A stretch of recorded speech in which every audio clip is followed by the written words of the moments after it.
You probably wouldn't want to be here if you had sensitive hearing. But for the hundreds of girls behind those lung-defying screams, they wouldn't be anywhere else, as their idols, South Korean boy band Super Junior, take to the stage in Seoul. The group was created in 2005 and quickly made their mark on the country's music scene with this song. Soon reaching audiences beyond South Korea and released versions of their songs not only in Korean, but also in Japanese and Mandarin.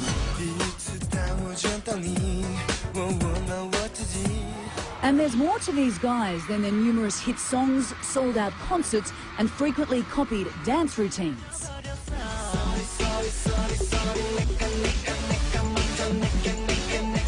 They also form the basis of 4 smaller groups.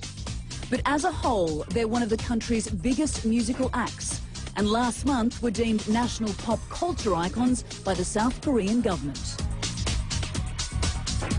This week on Talk Asia, we're in Seoul with the K-pop phenomenon Super Junior and get the inside scoop with 2 key members, Siwon and Lee-tuk.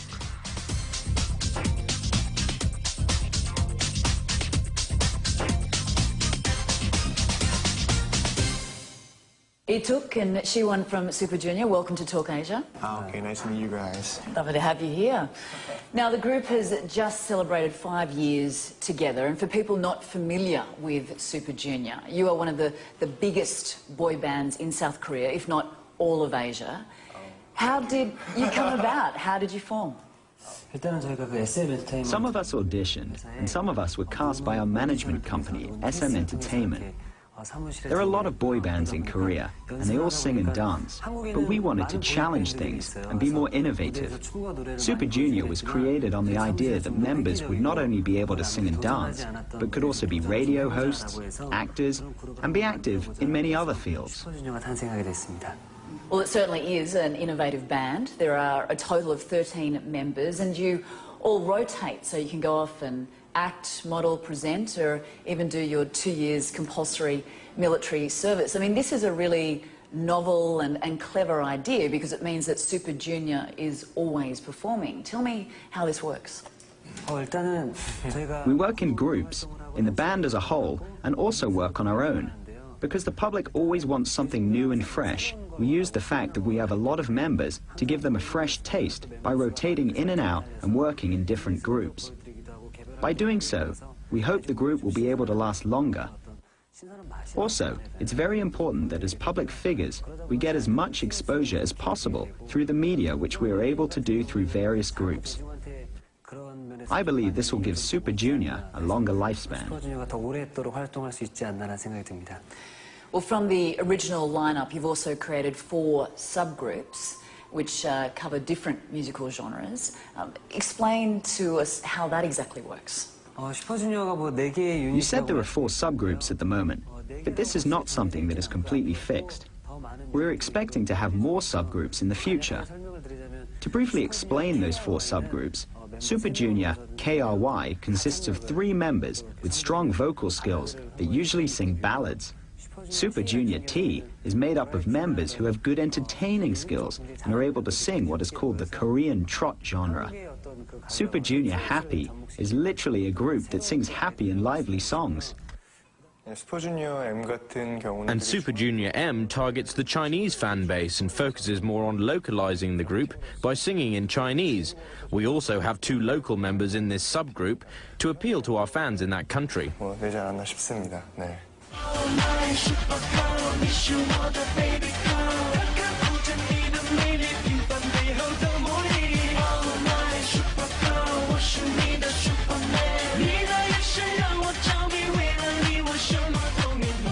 When you formed that subgroup in China, there was a bit of a backlash from your fans. Why was that? Korean fans used to have a very strong sentiment about keeping, for example, a band of 5 members as it is, without making changes. But Super Junior was attempting to do something that had never been done before in Korea and didn't take the full group to China. So we broke off into a subgroup. I think the backlash was their way of expressing their disappointment at the fact that all of us were not in that subgroup. And also, because we added 2 local members in China, I think the fans were sort of upset with that. But now, our fans welcome the idea. 지금 같은 경우는 오히려 팬들이 더 반기고 있고요. You are part of this K-pop, Korean pop phenomenon, which for many in the West, we don't know that much about. And it's spread across Asia, but do you think it will eventually spread across the world? 흘러가고 있다고 좀 감히 좀 말씀드리고 싶어요. I think that it's fair to say that it is starting to spread across the world, thanks to the internet. People not only in Asia, but in Europe, the US, and all across the world are watching us through outlets like YouTube.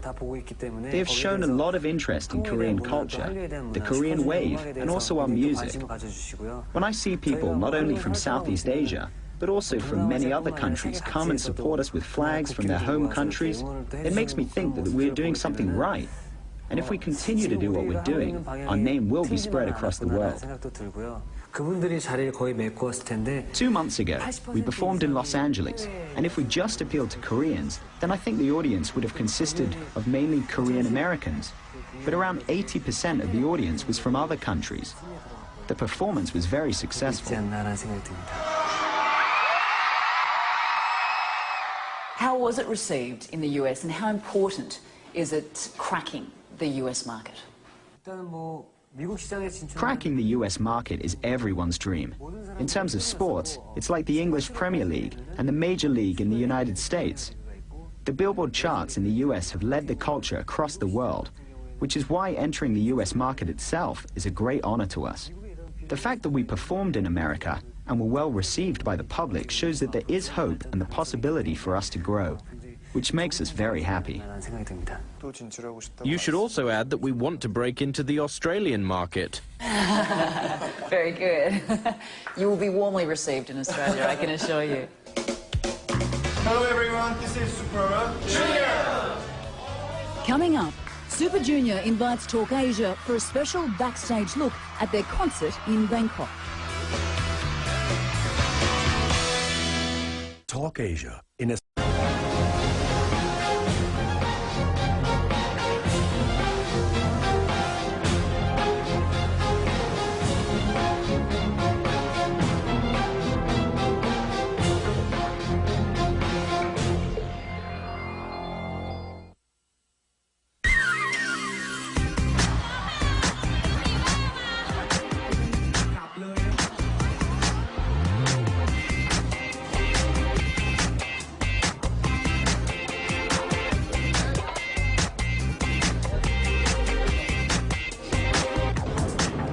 Hello everyone, this is Super Junior! CNN! What up, CNN? Nice to meet you.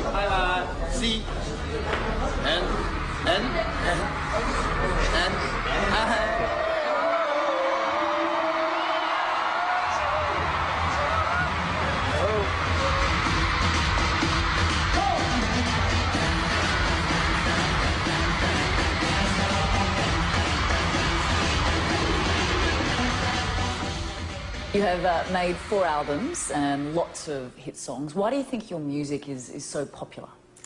음악이 일단은 I think to begin with, our music is easy to sing along with.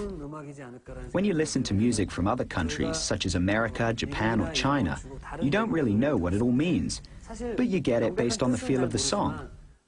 I think it's not only because our songs are easy to sing along to, but also because of the enjoyment that people get from watching our music videos or performances, and that's why they love our songs. But personally, I think it might be because the band members are good looking. 더 사랑해 주시지 않나 생각이 듭니다.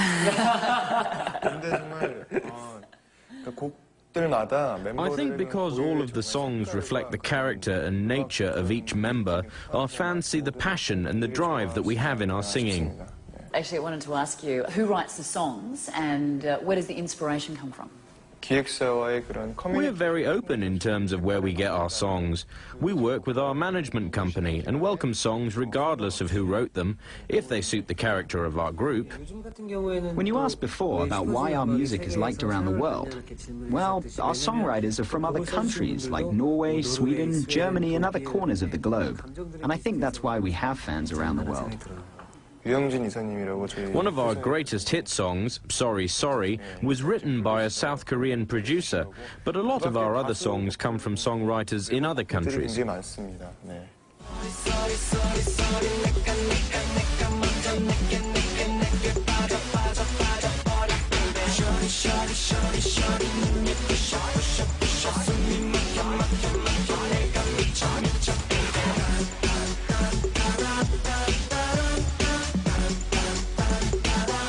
Dance is also a huge part of your performance. Is that something that comes naturally, or do you have to work at it? 근데 아무리 못하는 사람이라도 노력하면 되는 To me, dance seems to be more about the practice. I think even with bad dancers, if they try, they can be good at it. And I think what's even better is people who enjoy what they do. I don't know if it's an age thing, but Lee-tuk, as the oldest member, is struggling a bit these days with his moves. It's a bit rough for him. How often do you train? Siwon has a very fit body, so all of the other members were motivated by him. Regardless of how late we finish our schedule, we all go to the gym to work out in the hope of looking like him. No one is quite there yet. In the beginning, it was about carving out a nice body and more for show. But now, I think a lot of us do it to keep fit. At what age did you want to be a singer and part of a boy band? This could turn into a long story, but I didn't really want to become a singer when I was young. I found my dream as I was preparing for something else. I don't know about Lee-tuk, but I know that other members started as early as 13 years old, and some of them auditioned from small towns to become singers. And Lee-tuk? From my mother's womb. That's when he started dancing around. You were born to sing? Yeah. Fantastic. All right. Who were your idols while you were growing up? 저는 정말 어렸을 때 When I was really young, there was a group that toured Korea called New Kids on the Block. 있었는데 너무 멋있었고 They were really cool. And just like a lot of other people who aspire to become singers, I looked up to Michael 그런 Jackson. 분들을 보면서 정말 꿈을 키워오지 않았나라는 생각이 듭니다. Like it took, I loved watching Michael Jackson perform. And this might sound old, but I also liked singers like Tony Bennett and Elvis Presley. Lee-tuk, you're 27 years old. You are the leader, if you like, of the band. You're a singer, actor, radio show host. Tell us about the transformation that you have undergone from being the boy next door to being Lee-tuk, the star that you are. 저는 정말로 그 대한민국의 I was just a normal guy and used to go to school just like everyone else. I was cast by chance, and that's how my life changed in just one moment. Just like that. I spent 5 years training at SM Entertainment and experienced a lot of anxiety during that time, wondering if I would actually be able to become a professional entertainer. Also, there is a military service that all Korean men have to undergo that presented some difficulties. Despite all that, I became a Super Junior member after getting through some rough patches, and with it came a lot of fame. While I continue my singing career, I'd also like to become a good show host. Sometimes my life feels like a dream, sitting here now, doing this interview.